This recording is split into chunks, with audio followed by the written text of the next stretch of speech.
today I have Carol with me, and her and we were connected through Facebook, and we had a great conversation a couple months ago.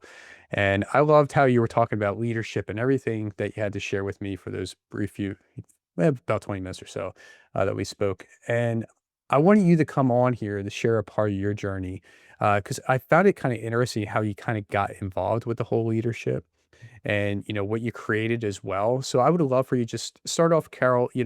Where are you today? What are you focusing on at the moment? And I would love to go back in time to see how you got to where you are today. Well, thank you for having me on the podcast. I'm so happy to be here with you. And yes, we had a really great conversation several months ago. And right now, where am I in leadership? I am at that place in leadership of looking at leadership through the divine feminine. And what is absolutely fascinating is as I look at my whole journey of leadership, and here I am.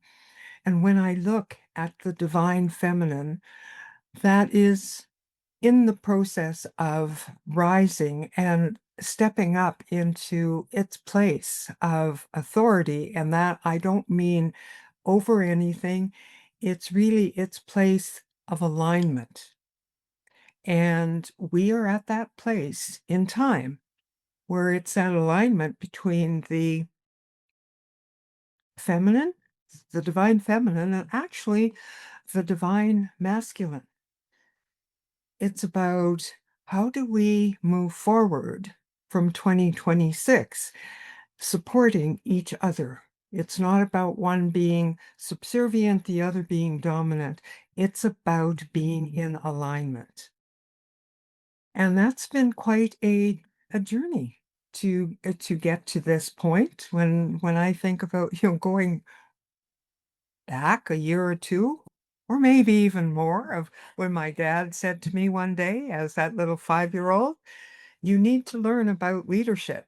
And the way you're going to learn, because we're here on a farm, is with a herd of horses and a flock of turkeys."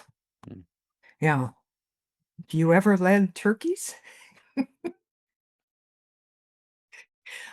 What a journey that one is, because turkeys are something like cats. They go off in all sorts of directions. So, what a great opportunity for me to have that experience. And that really built the foundation before stepping into leadership positions and then moving through all of those leadership opportunities through my life. I mean, at the age of 19, without any formal leadership training, I was asked to step into a local government office and recreate it from the perspective of there were some things that had happened internally and the office was closed and the elected officials wanted it opened for the community. Did I actually know exactly what I needed to do? No, but I walked in and with my tuition, I was able to do what needed to get done to open up that office for the community. And that was my first taste of leadership. Like it was like, wow, was I a little scared? Yes. But here I am. And it's been a journey of, from stepping from one position into another. And so I've been, in business, I've been in government, and I've been in not-for-profits. And there have been some challenging times as well. And I'm also thankful for those challenging times because they were my greatest learnings, because they helped to really bring out me in who I am right now. And you may say, well, what does that mean? Well, there's nothing like living a life and learning that leadership from an early age, but then having some traumatic things happen. And for me, what I did was I pushed aside the feminine in me. And focused more on the masculine as of energy in within me as a way of protecting me. But you pay a price for that. And I Yeah. did. What price was that?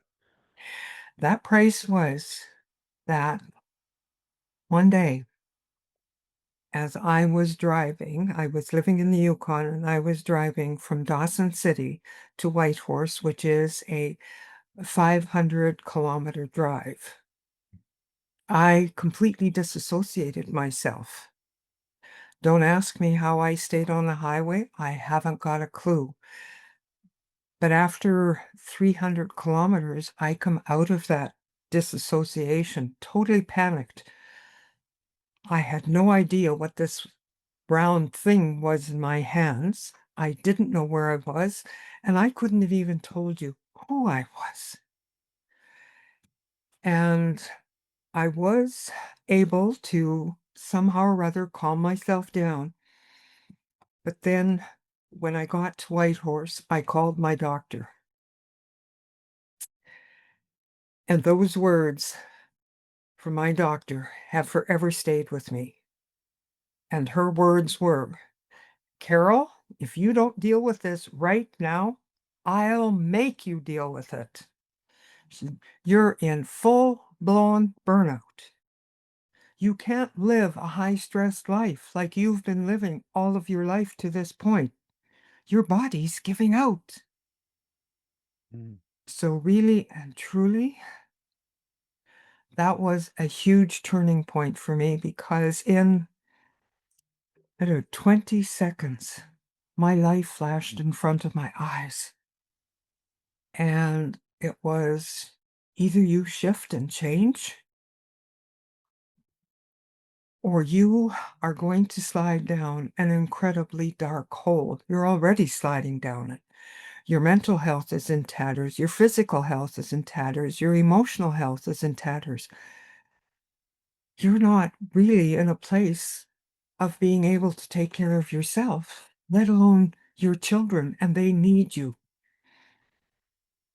So in that, that kind of split second, there's nothing like suddenly having your life flash in front of you, and it's either you get your together or it's not going to be good for you.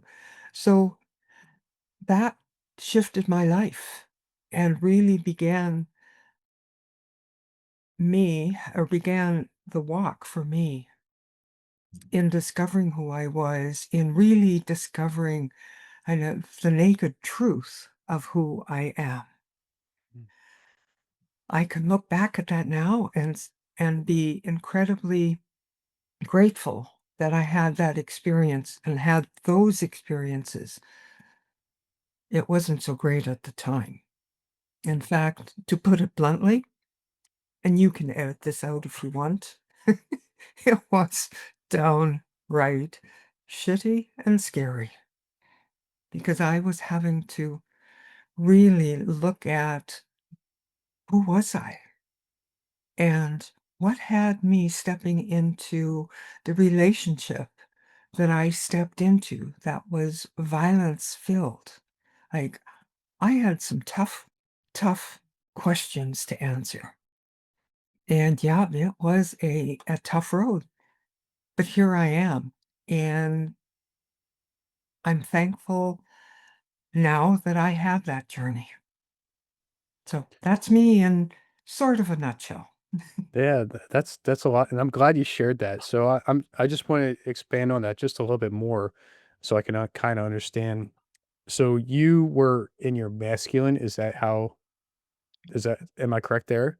And so Yes. you were kind of like running the show for your life, going to work, maybe doing all the responsibilities that a man should be doing, and not a woman. And then you were driving down the road. You had a breakdown and that you fell into your feminine, I would assume, because you were like, "Who am I? Why am I doing what I'm doing? I should be doing all this." And then you called your doctor, and that's when you just realized you need she said burnout, you said burnout, and so that's when you realize, "I need to calm down. I need to get my stuff together and become the woman I'm supposed to be, not be the man of the house. Does that sound right? That that sounds right. Okay. Yes.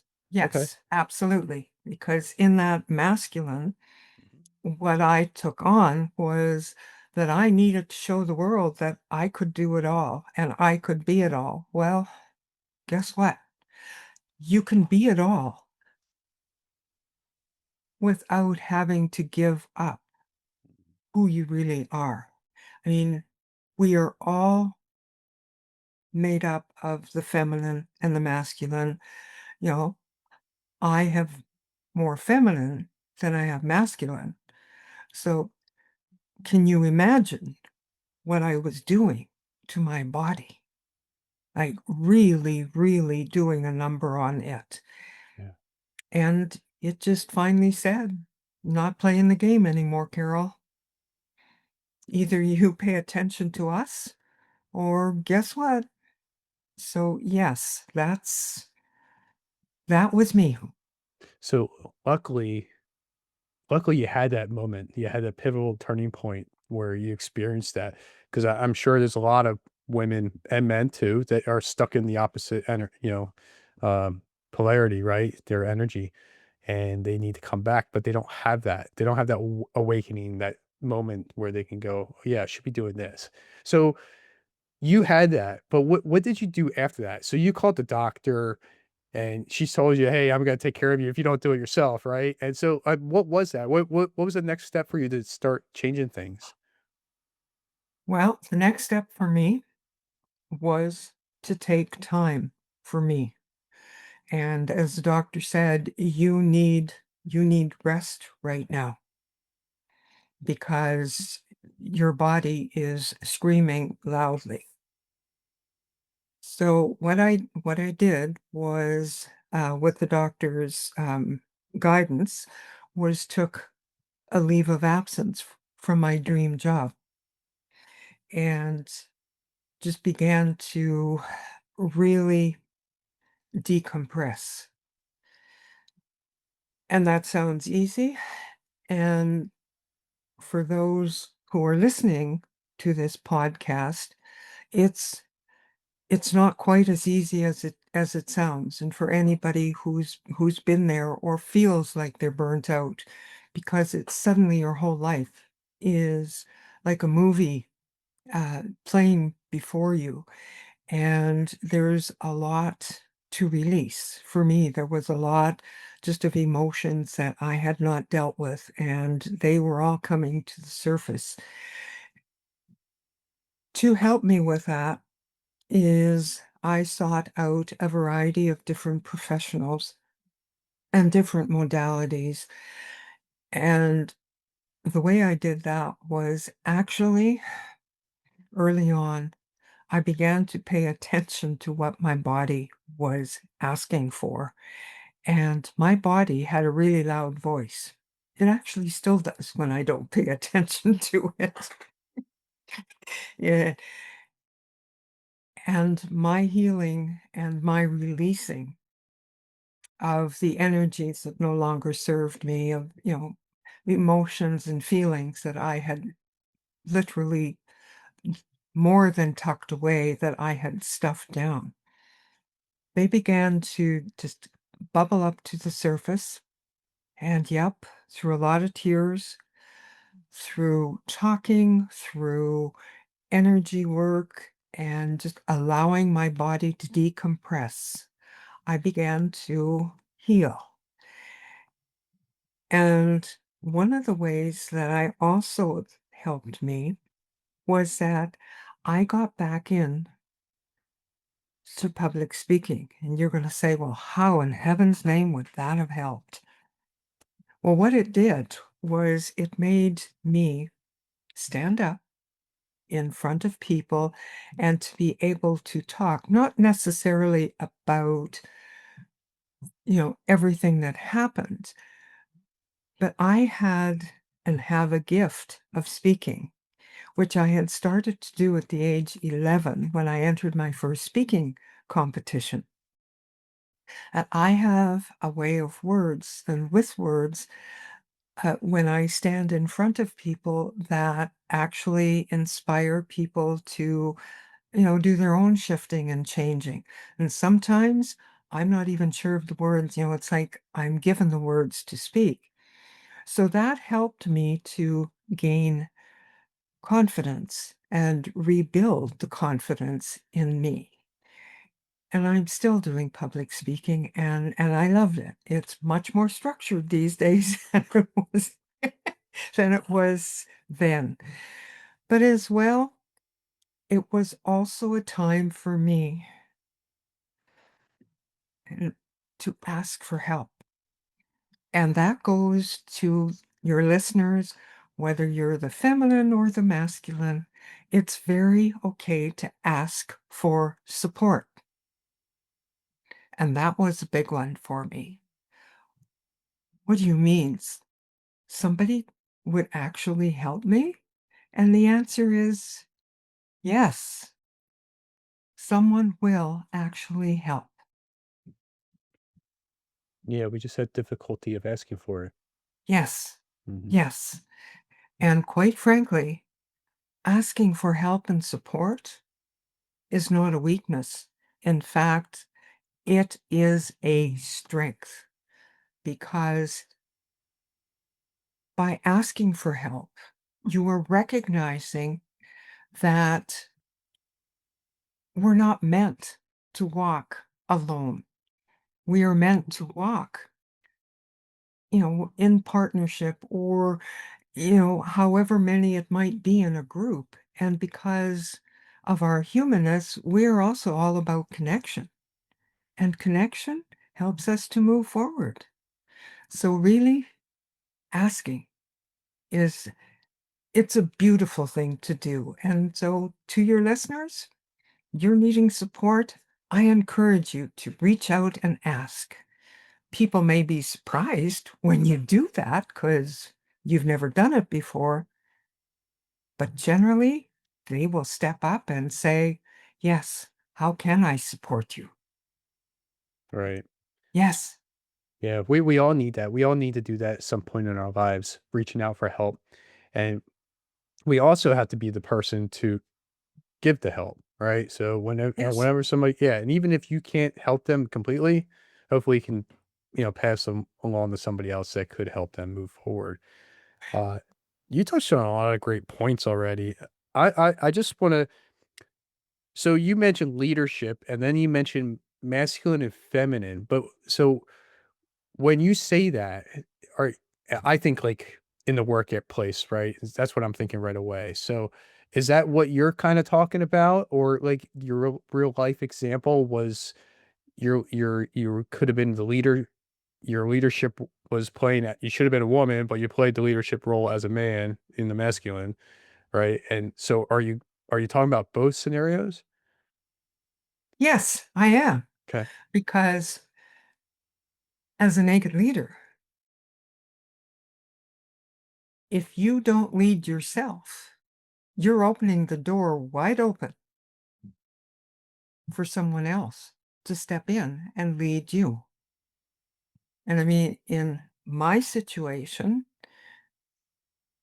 as that little girl, when I, in essence, closed my feminine down, I, opened the door and just, okay, I need to protect myself.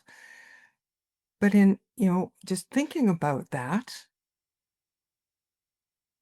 then that was the path that I stepped into. And quite frankly, the external environment just said, "Well, you asked for that, bring it on." And it did. So when I talk about leadership, it's learning to lead yourself first. And that may sound like a tall order,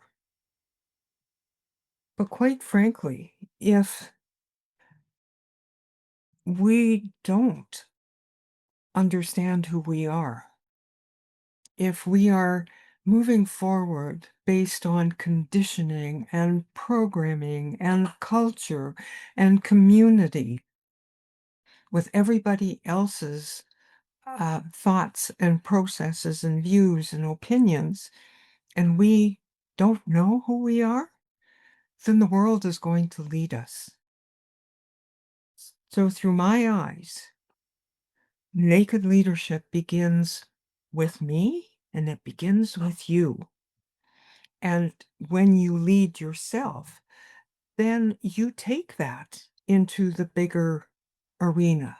You take that into the workplace, not from the perspective of power over, but it's power in alignment.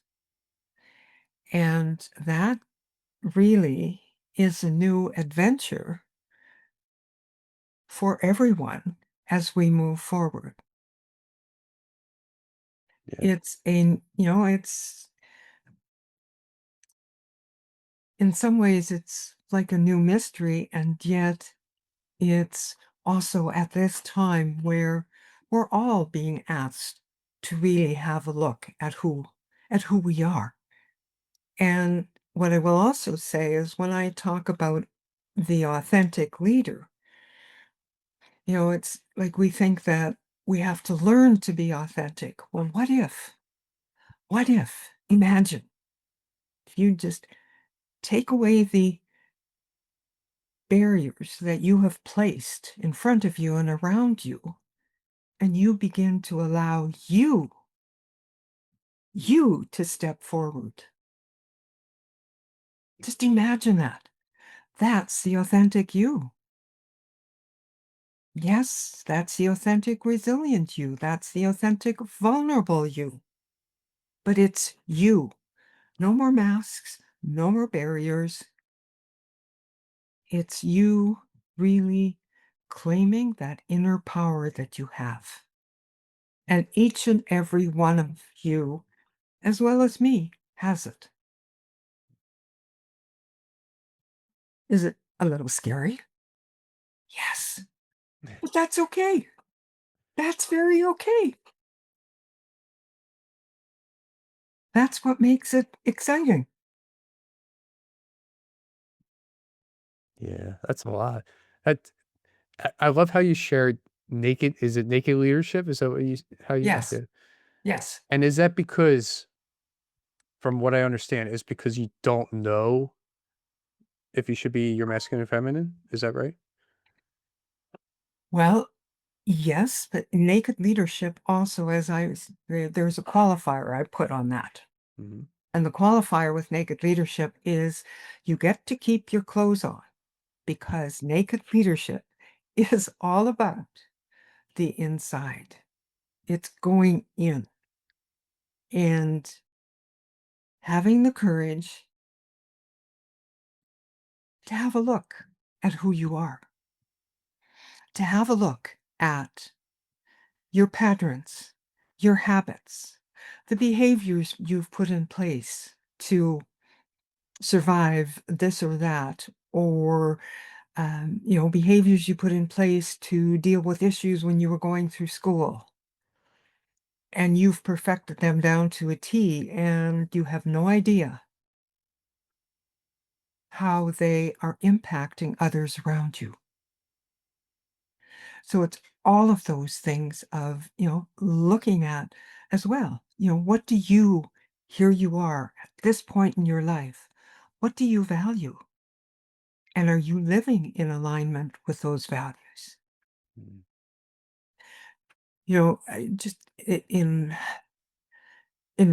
further response to your question, several years ago, I was co-facilitating a men's group, and I was the only woman in a room full with a male co-facilitator, and there were 10 men there. And it was fascinating, just so fascinating when when I talking about habits and behaviors and conditioning, etc. As I held space for the men, there was one man who was sitting kind of crisscross from me. And suddenly he actually began to sob. And he looked at me, and I just, looking back at him and just really being present for him. And he, through his tears and his sobs, he said, I had no idea that the words I was using, the language I was using, the tone of the language I was using was hurting others. And how, he said, how it hurt my wife and my children. He said, I've been using that since I was a little boy. And nobody had ever said, hey, stop and think a moment about what it is you're saying. And then as he opened up some more, it was, words he had used to begin to protect himself as that little boy. He was now a grown man by a decade of 2 or 3 or 4. So we sometimes don't see that those patterns or habits and behaviors, whatever, we carry them with us, and they're hurting us and impacting others as well. So it's really, it's unraveling the pieces, and it takes courage, and it's a choice. But truly, I invite, I invite your listeners to step into that if, they find themselves at kind of a crossroads in their life. And then I ask the question is, so what is your dream? You know, what is your dream? And for some people, they've actually stopped dreaming. But everybody has a dream inside of them. Yeah, it's so true. I guess, yeah, I guess for us, people stop dreaming because life gets a hold of them, right? They Yeah. steer us in this one direction. So, my podcast is Life's Checkmark, essentially for the reason that even though I might have not been told this, but yeah, you go to school, you get good grades, and you go to college, you get a good job, you have family, kids, house, etc. Right. And so to me, that's the check mark that somebody else is telling me that I should have. Right. And so now I'm living their dream in a Yeah. sense. Yeah. So our dreams disappear because we're showing up for somebody else because that's how we were kind of told, created, showed how we should be or who we should be as well. And so unfortunately and fortunately, it takes those life-changing moments like you mentioned driving down the road and for me, experiencing job loss and a divorce in the same year to kind of open up things and just go, wow, that that's important. Everything was important, but that's not who I am. That's not who I'm supposed to be. I'm supposed to be somebody else. I'm supposed to be this person, and you don't even know what that looks like yet. But you start making the small, tiny steps, making the progress, and you'll eventually get to where you are today. So now you're naked leadership. Like you're helping people, figure out where they're supposed to be in life, in their leadership, their roles as a human being, and also in the professional field. I think that's amazing. That's really cool. Well, it is. And it's also very exciting because it's to watch someone kind of open up and, open up to the possibility, such as you did, having gone through tragedies. And I'm sorry that you did. But yet, there was a window that opened and gave you that gift of looking at deeper into who you are. So now that excites me. Excuse me. Mm, When I see women and men go, oh, wow, you mean I could do that? Yeah, you could, and you can. So when are you going to do it? Oh, excuse me. mhm.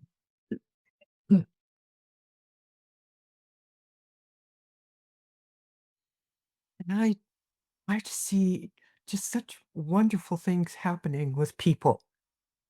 And it's not me that's making the difference. I'm there holding space.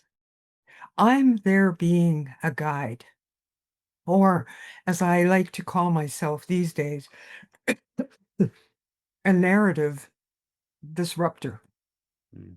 So I come in and just really poke all sorts of holes in your story and get you to rewrite your story because you're the director of your story and it's up to you to continue to rescript it. That's very true. Yeah. And Yes. as we shared before, recording, how things are working for both of us on both sides. What we're doing is totally different than what we ever thought, dreamed of. And so as we continue to go down that path and start something new, um, what are you focusing on at the moment that's new for you, that's coming up? And is there something different within the leadership area that you're bringing out? Well, I am now beginning to focus more on bringing out the divine feminine in leadership and looking at how that can shift and change in the world of leadership. And again, because everyone is a leader, it's how do we begin to recreate alignment and balance? So there is that. I am working on my first solo book and excited about that.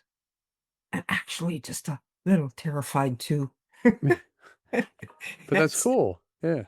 Yeah, well, that's right, because it's exciting, it's adventurous, and doing those steps, getting those steps down in 2026, then there's, the possibility, of course, once the book is done, maybe more writing and more speaking this year. I want to my goal is to be on 25 or more paid speaking stages this year, and it's been fascinating just in the first quarter of 2026.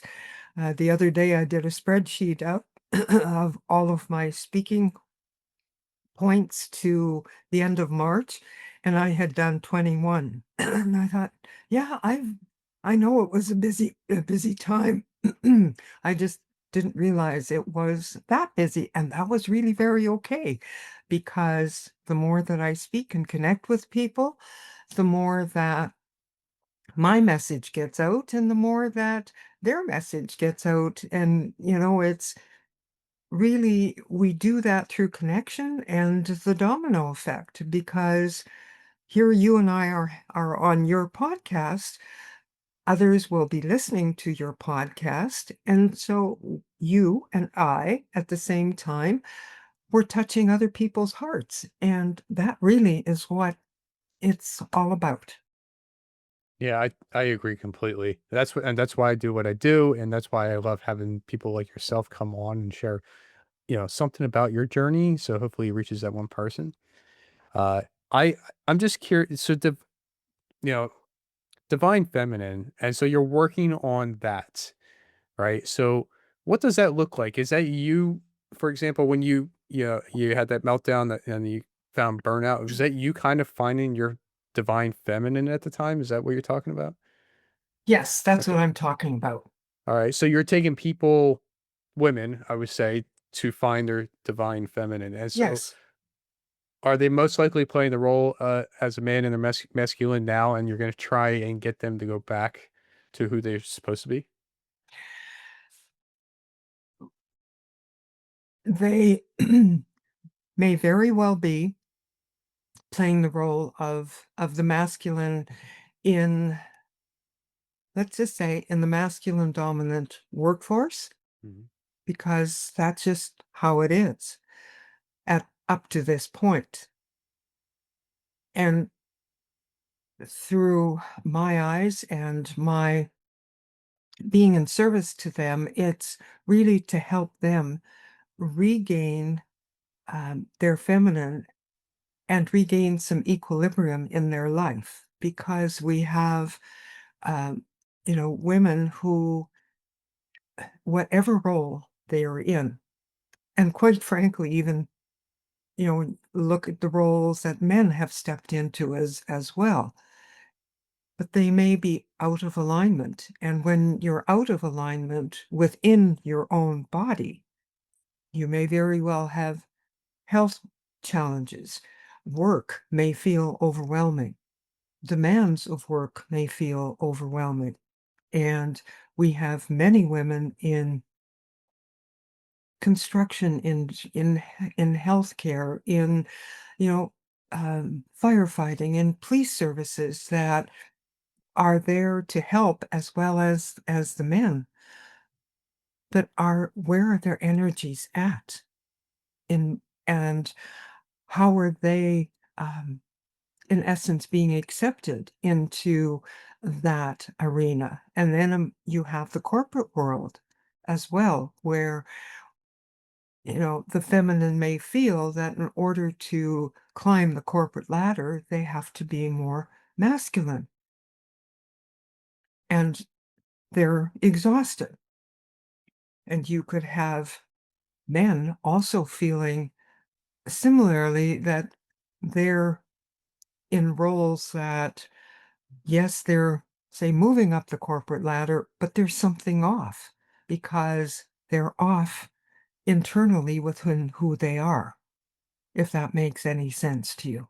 Not fully understanding who they are within themselves, but they've stepped into roles that are not or are no longer fulfilling to them. And so they're out of alignment as well. So, really, when we're looking at the divine feminine, it is about kind of restating, reclaiming who we are and stepping forward into that and honoring that in whatever role the divine feminine is in. S- s- Yeah. I took everything you said to me, and so I understand what you're saying, right? So we get lost, or women get lost when they're playing a man's role, and I get that. Um, and then also I want to say too, and I think you would agree with this. On the flip side, is if she's working and she's showing up as the man at work, she comes home, she's still the man, right? And she brings that energy home, and she doesn't shift. So then the man falls into the feminine side for the sometimes, right?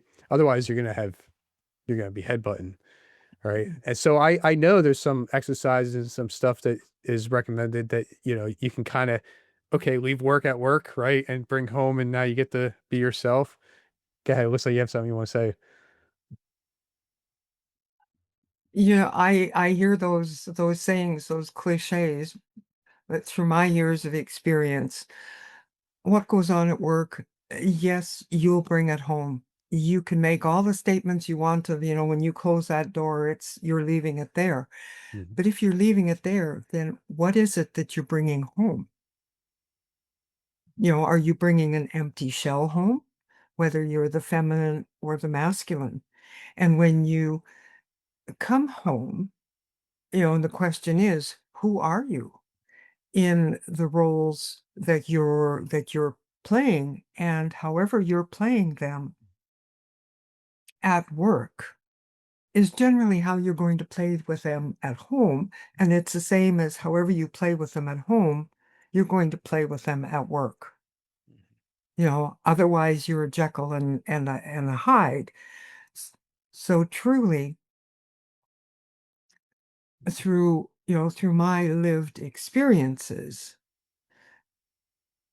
it really is asking, who am I? And then how am I showing up? This is me. And what is it in me that I need to let go of? It no longer serves me. And as a leader, as I already, earlier talked about, yes, asking for support, coming to the table, so to speak, whether it's as a couple or whether it's in a work environment, and really being there to listen and to hear what other people are saying. And that goes for both the feminine and the masculine, because oftentimes we don't listen. We think we do, but we don't. Mm. That's very true. Listening is, I call it radical listening, is really being aware of the other person. What are they saying? What are the words that they're using? The tone of their language, their body language, their facial expressions. Is just really pay attention to them. And often what they're expressing in words may not necessarily be the real expression. So it's calling, we're being called upon to really, really up level our our presence, our skills, so that others know that when we're having a conversation, I'm present for you and you are present for me. Mm. And that can happen in a work setting as well. And if I may share a story with you, Sure. is several years ago, and it was in a consulting role, I had been asked to do a report on tourism for an organization, and this is when I lived in the Yukon. Did the whole project, and I presented the report, and then I met with 3 senior government officials, and all 3 happened to be men, and that's very okay. So we're sitting around this table, and they're looking at the report, and they were happy with the report, but I could see and I could feel there was something that they weren't saying. And it was so fascinating because they would look at each other and then they would look down and they would look up and they would look at each other and they would look down. And finally, I just said, it was like, okay, put the pink elephant on the table. I said, what is it that you're wanting to say to me? And nobody is comfortable enough to say it. And at that point, all 3 their necks began to get red, and up into their face. And I said, oh, this must be serious. What is it? Finally, one spoke up and said, um, mm, Carol, the report is great. You've covered everything, that we talked about. And this, it's really great, but there's one issue. And I said, well, what's the one issue? Did you spell check the report? I said, yes, I did. And to watch their faces, it was just like, they just went kind of stone faced.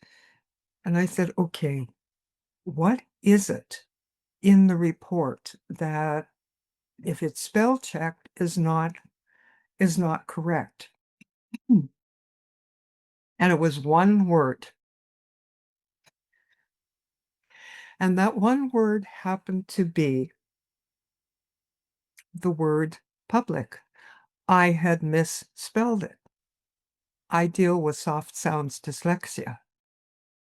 So instead of the word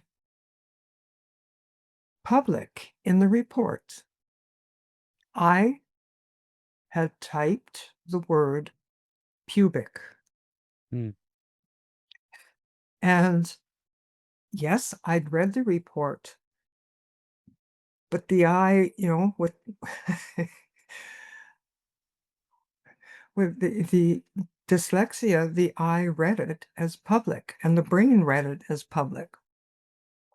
Well, when they actually were able to express that, and I looked at them and I I remember I burst out laughing and I said, "I sincerely apologize.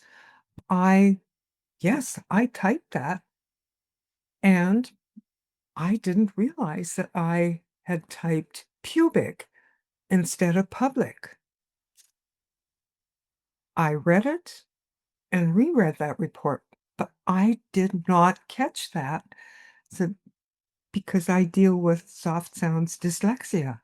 mm, My apologies. I will take that report away and correct it, and I will have someone else read it to ensure that it's correct." mhm. And you could just they were just, you know, Yeah. but, there is a case of had I not watched them so closely, would they have been, come to that place of feeling comfortable enough that they could express what must have been going through their minds, and they were so uncomfortable, Yeah. and yet it was, you know, express it, just put it on the table, and that was a huge learning for me, was that, yes, computers are wonderful, technology is wonderful, spell check is wonderful, but if you put a word in that's spelled correctly and it's not the right word, doesn't matter how the spell check that you have. So you look at that in real life. Yes, we all have opportunities to do spell check, but sometimes we just need to double check the spell check. And it's very okay to speak up. So, yeah, a great lesson learned for me. And, it's something I've never forgotten. I've never forgotten those red faces and just, the discomfort. Yet it was also to create a comfortable environment so that they would open up. Mm. Yeah, that makes sense, right? So you were able to watch them, be present, see what's going on with them, make Yeah. expressions and everything. That's great. Thank you for sharing that. That's awesome.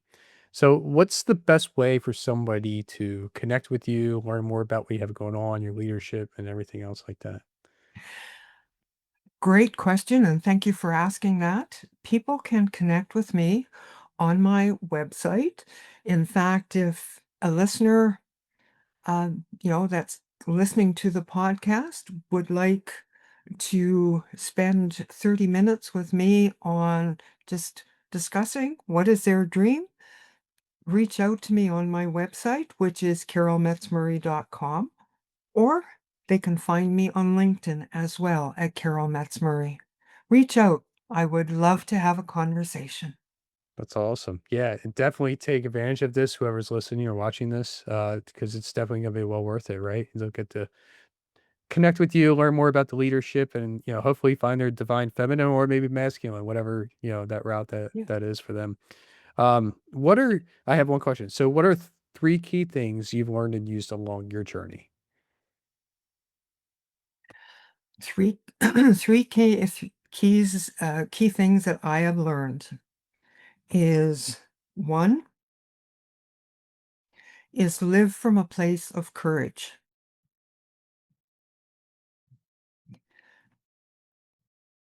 Fear resides in all of us. We're born with it, and it's there to help keep us safe. But bring courage forward. And like I did on that one day when the doctor said to me, "You need to change your life." Bring it forward to help you make a decision. The other thing that I have learned along the way is that life is about choice.